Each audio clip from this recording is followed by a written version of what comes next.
ফের কেন্দ্রের ইউপিএ সরকারকে তোপ মমতার। বললেন কেন্দ্র সরকার তাদের কাজে বাধা সৃষ্টি করে টেনে ধরতে চাইছে। রেল প্রকল্পে রাজ্যকে বঞ্চনার অভিযোগও তোলেন তিনি, কিন্তু একই সঙ্গে জল্পনা উস্কে ভবিষ্যৎবাণীও করেছেন মুখ্যমন্ত্রী।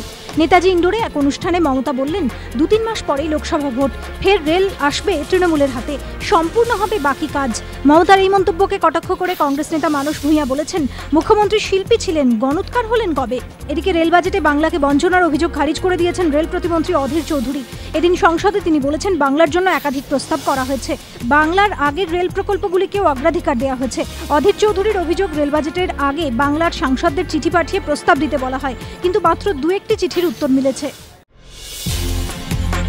পঞ্চায়েত ভোট নিয়ে এবার রাজ্য নির্বাচন কমিশনকে নিশানা করলেন তৃণমূলের সর্বভারতীয় সাধারণ সম্পাদক মুকুল রায়। তার মন্তব্য, রাজ্য নির্বাচন কমিশন তার সীমা অতিক্রম করে যাচ্ছে। রাজ্যে যথেষ্ট শান্তিপূর্ণ অবস্থা আছে, তাই কেন্দ্রীয় বাহিনী দিয়ে ভোটের প্রয়োজন আছে বলে মনে করেন না তিনি।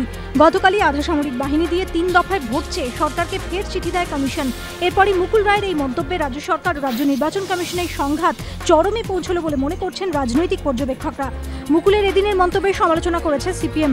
পঞ্চায়েত নির্বাচনের দিনক্ষণ ঠিক করা নিয়ে রাজ্য সরকারের ভূমিকার সমালোচনা করে বিরোধী দলনেতা সূর্যকান্ত মিশ্র বলেছেন পঞ্চায়েত নির্বাচন নিয়ে রাজ্য নির্বাচন কমিশনের সঙ্গে অযথা সংঘাতে যাচ্ছে সরকার, এটা সরকারের ঔদ্ধত্যের লক্ষণ।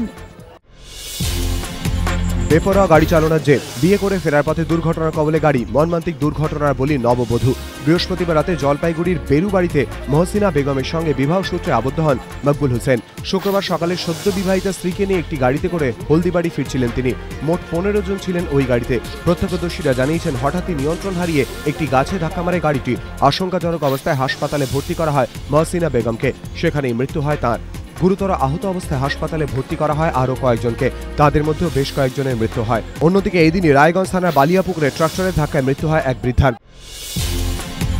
আইএফএ শিল্ডে সিকিম ইউনাইটেডকে 5-1 গোলে উড়িয়ে দিল মোহনবাগান। শুক্রবার কল্যাণীতে বাগানের হয়ে ঝড় তোলেন একা ও রাফা। 5টি গোলই আসে নাইজেরীয় স্ট্রাইকারের পা থেকে। সিকিমের হয়ে একমাত্র গোলটি পাবলোর। জয়ের ফলে আইএফএ শিল্ডের শেষ 4-এ ওঠা নিশ্চিত করে ফেলল বাগান। এই নিয়ে টানা 12 ম্যাচে অপরাজিত করিমের দল।